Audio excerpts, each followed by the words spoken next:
बेटा इस बार जो पेपर आया है ना, सीबीएसई सैम्पल पेपर 2024, उसमें लॉन्ग टेल क्वेश्चंस बहुत सारे आ रखे हैं।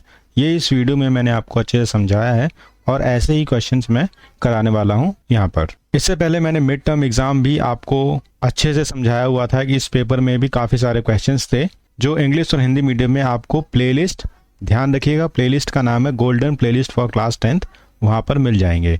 अगर आप एसओएससी में एडमिशन लेना चाहते हैं तो यही समय है कि आप अभी से अच्छे से पढ़ाई करें ताकि आप 9th क्लास में एसओएससी में एडमिशन नहीं ले पाए थे, अब आप 11th में एडमिशन ले लें। तो यही सही समय है, आप अच्छे से क्वेश्चंस को तैयार करें। जो भी क्वेश्चंस मैं कराऊंगा उनके अच्छे से समझाऊंगा, लेकिन अगर आपको एक्सप्लेनेशन की ज़रूरत है तो वो मैंने एक्सप्लेनेशन भी यहाँ पे दे रखी है ताकि आपको एक्स्ट्रा नॉलेज मिले। तो पहला सवाल है, what indicates chemical reactions has taken place? क्या दर्शाता है कि रासायनिक अभिक्रिया हुई है? तो रासायनिक अभिक्रिया इन सभी चीज़ों से पता लगती है, तो आंसर हो जाएगा आपका डी, उपरोक्त सभी। एक रासायनिक अभिक्रिया में जब गैस निकलती है या स्टेट चेंज होता है, टेम्परेचर चेंज होता है या फिर कलर चेंज होता है तो कन्फर्म हो जाती है। What should magnesium ribbon be cleaned before burning? Magnesium ribbon को जलाने से पहले आपके अध्यापक साफ क्यों करते हैं, इसका क्या कारण है? मैग्नीशियम रिबन के ऊपर ऑक्साइड की लेयर बन जाती है। ये जो मैग्नीशियम है इसके ऊपर पानी की लेयर यानी मैग्नीशियम में जंग लग जाता है, उसको जब हम साफ कर लेते हैं तो आसानी से बर्न होने लग जाता है। What is formed when magnesium ribbon burn in air? Magnesium ribbon हवा में जलता है तो क्या बनता है? मैग्नीशियम रिबन जब हवा में जलता है तो बनता है मैग्नीशियम ऑक्साइड। तो आंसर बी है। होता यूँ है कि मैग्नीशियम को जब ऑक्सीजन से बर्न करते हैं तो बनता है मैग्नीशियम ऑक्साइड। अब इसको बैलेंस करने के लिए हम यहाँ पर 2 लिखते हैं और यहाँ पर 2 लिखते हैं। यह बिल्कुल स्पष्ट है कि यहाँ पर सफ़ेद पाउडर बनता है, तो कई बार आपसे वाइट पाउडर की बात क्वेश्चंस में पूछी जाती है। विच of the following is not an indicator of chemical reaction? इनमें से कौन सा एक रासायनिक प्रतिक्रिया का सूचक नहीं है? ध्यान रखिएगा ये 3 सूचक हैं रासायनिक अभिक्रिया के, बट एक्सपेंशन ऑफ सॉलिड, किसी सॉलिड को हम जब रासायनिक अभिक्रिया करते हैं तो ये लंबा हो जाए, ऐसा कोई सूचक नहीं है। तो ये वाला स्टेटमेंट हमारा गलत है और हमें गलत ही छांटना था, तो आंसर हो जाएगा आपका C. What is the law that governs balancing chemical equations? रासायनिक समीकरण को संतुलित करने वाला नियम क्या है? ये लॉ है हमारा लॉ ऑफ कंजर्वेशन ऑफ मास, द्रव्यमान संरक्षण का नियम। यह लॉ बताता है कि मास ना ही बन सकता है और ना ही ख़त्म हो सकता है, बस यह जोड़ने के बाद इकट्ठा जरूर हो सकता है। तो यहाँ पर इस लॉ के बेस पे हम केमिकल रिएक्शंस को बैलेंस जरूर करते हैं। What type of reaction occurs when 2 or more substances combine to form single product? किस प्रकार की अभिक्रिया तब होती है जब 2 या 2 से अधिक पदार्थ मिलकर एक उत्पाद बनाते हैं? तो इसको हम कहते हैं कॉम्बिनेशन रिएक्शन, संयोजन अभिक्रिया। यहाँ पर क्या होता है कि 2 रिएक्टेंट होते हैं और बाद में ये दोनों मिल जाते हैं, कंबाइन हो जाते हैं, संयोजन हो जाता है इनका। तो यहाँ पर इसकी डेफिनेशन भी आपको मिल जाएगी। In which of the following reaction heat absorb? इनमें से कौन सी अभिक्रिया है जिसमें उष्मा अवशोषित यानी ली जाती है, यानी बिना उष्मा के ये रिएक्शंस नहीं होंगी? तो इसका आंसर है एंडोथर्मिक रिएक्शन, उष्मा शोषी, यानी उष्मा की ज़रूरत होती है इन रिएक्शंस को होने के लिए। जब ऐसा होता है तो जो रिएक्शन बीकर होता है या फ्लास्क होता है वो ठंडा होने लग जाता है, क्योंकि बाहर से उसने रिएक्शन ने हीट एब्जॉर्ब करी, तो बाहर के वातावरण या बीकर को ठंडा कर देता है। What gas is released when zinc react with hydrochloric acid? Zinc hydrochloric acid के साथ अभिक्रिया करने पर कौन सी गैस निकलती है?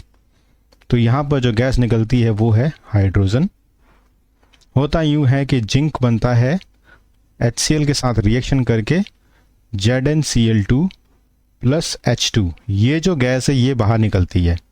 तो इसको बैलेंस कर लेते हैं, यहाँ पर 2 लिखेंगे, यहाँ पर 2 लिखेंगे और यहाँ पर 4 लिखेंगे। बैलेंस करना बहुत ज़रूरी है, एग्जाम्स में अगर आपकी आदत नहीं होगी तो आपका 1 नंबर तो वहाँ ही कट जाएगा। Which of this reaction is example of exothermic reaction?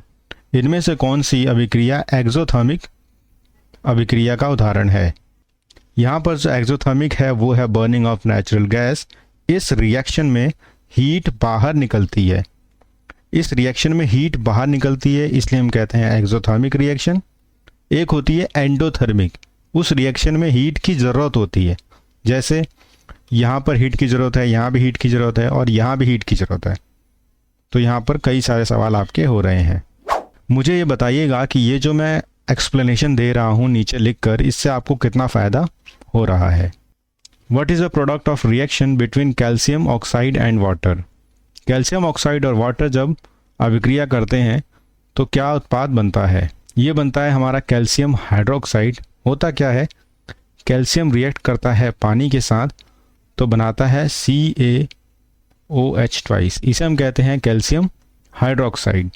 इस रिएक्शन में एक और चीज़ होती है कि बहुत सारी हीट निकलती है और भाप यानी वो जो बीकर है जिसमें हम कर रहे होते हैं वो गर्म हो जाता है। Which physical state is indicated by symbol S in a chemical reaction. रासायनिक समीकरण में प्रतीक S द्वारा किस भौतिक अवस्था को दर्शाया जाता है? तो इसका आंसर है B। ये जो S लिखा होता है ना, इसको हम सॉलिड्स दिखाने के लिए करते हैं। लिक्विड के लिए L, गैस के लिए G और अगर एक्वस है तो हम लिखते हैं AQ। Which element is oxidise in reaction this. इस रिएक्शन में कौन सा एलिमेंट ऑक्सीडाइज हो रहा है यानी ऑक्सीकृत हो रहा है? तो हमें पता है कि ऑक्सीडाइज वो होता है जो ऑक्सीजन को अपने में मिलाता है। तो यहाँ पर इसका आंसर हो जाएगा B, मैग्नीशियम। होता यूँ है कि मैग्नीशियम जब रिएक्शन करता है तो MgO में यानी मैग्नीशियम ऑक्सीजन गेन करता है, इसे हम कहते हैं ऑक्सीडाइज्ड होना। तो मैग्नीशियम इसका उत्तर हो जाएगा। What type of reaction is involved in breakdown of water and hydrogen and oxygen? पानी के हाइड्रोजन और ऑक्सीजन में टूटने की अभिक्रिया को क्या कहते हैं? इस अभिक्रिया को हम कहते हैं डिकम्पोजिशन रिएक्शन। ये जो है ऐसे है H2O, H2 प्लस O2 में टूट जाता है इलेक्ट्रिसिटी विद्युत की सहायता से, तो इसको हम कहते हैं अपघटन या डिकम्पोजिशन। इसके अलावा सनलाइट यानी सूर्य के प्रकाश और हीट से भी डिकम्पोजिशन हो सकता है डिफरेंट थिंग्स का। तो ये डेफिनेशन भी हमने लिख रखी है, आपको कोई दिक्कत ना हो इस कारण से। इस वीडियो के डिस्क्रिप्शन में या कमेंट बॉक्स में ये जो क्वेश्चंस करा रहा हूँ इसका मैं आपको टेस्ट भी दूंगा, आप उसे करके अपने आप को चेक करिएगा कि आपने कितने उत्तर सही करे। विच of the following is correctly balance the reaction. इनमें से जो है कौन सी बैलेंस को की गई रिएक्शन है, संतुलित रिएक्शन है? तो यहाँ पर आंसर है B, 3Fe, यहाँ पे भी 3 है। 8 हाइड्रोजन है तो यहाँ पर भी 8 हाइड्रोजन है और ऑक्सीजन 4 है तो ऑक्सीजन 4 है। इसका मतलब B इसका सही आंसर है। बैलेंस करते वक्त हम क्या करते हैं, जो लेफ्ट साइड में जितने एटम्स हैं उतने ही राइट साइड में एटम्स होते हैं, उसको हम बराबर करने की कोशिश करते हैं law of conservation of mass के हिसाब से। What happens when lead nitrate is heated. Lead nitrate को गर्म करने पर क्या होता है? जब लेड नाइट्रेट को हीट करते हैं तो लेड ऑक्साइड, नाइट्रोजन डाइऑक्साइड और ऑक्सीजन बनता है। तो यहाँ पर आपका आंसर हो जाएगा A, नाइट्रोजन डाइऑक्साइड निकलती है। What type of reaction during respiration. श्वसन के दौरान किस प्रकार की अभिक्रिया होती है? तो यहाँ पर श्वसन में होती है एक्सोथर्मिक अभिक्रिया। एक्सोथर्मिक मतलब यहाँ पर एनर्जी बनती है, ग्लूकोज को तोड़ा जाता है तो एनर्जी मॉलिक्यूल ATP बनता है हमारे शरीर के अंदर। In which of the following reaction does a precipitate form. निम्नलिखित में से किस प्रतिक्रिया या अभिक्रिया में अवक्षेप बनता है? अवक्षेप मतलब सॉलिड चीज़ बनती है जो पानी में घुलनशील नहीं है। तो यहाँ पर आंसर है आपका सोडियम क्लोराइड और silver nitrate.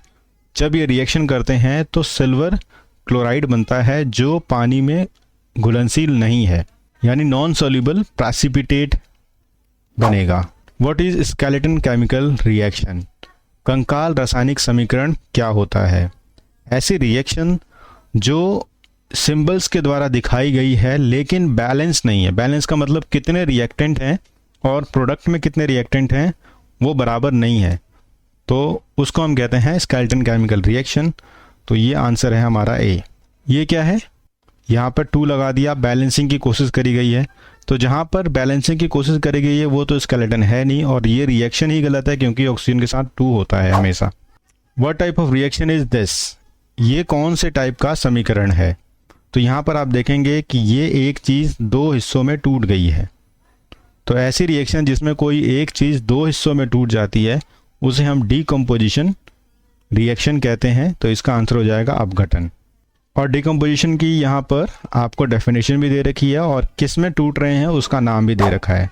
What do the letter AQ stand for chemical equation, रासायनिक समीकरण में अक्षर AQ क्या दर्शाता है।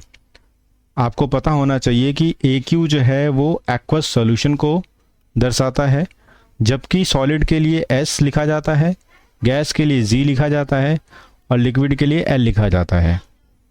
तो ये एक्वस सॉल्यूशन को दर्शाता है जो पानी के अंदर डिसॉल्व हो जाते हैं, उनकी बात करता है। मुझे पूरी उम्मीद है कि आप इस वीडियो को लाइक करेंगे और कमेंट करके मुझे बताएंगे कि ये जो एक्सप्लेनेशन दी है आपको कितनी फ़ायदेमंद रही है।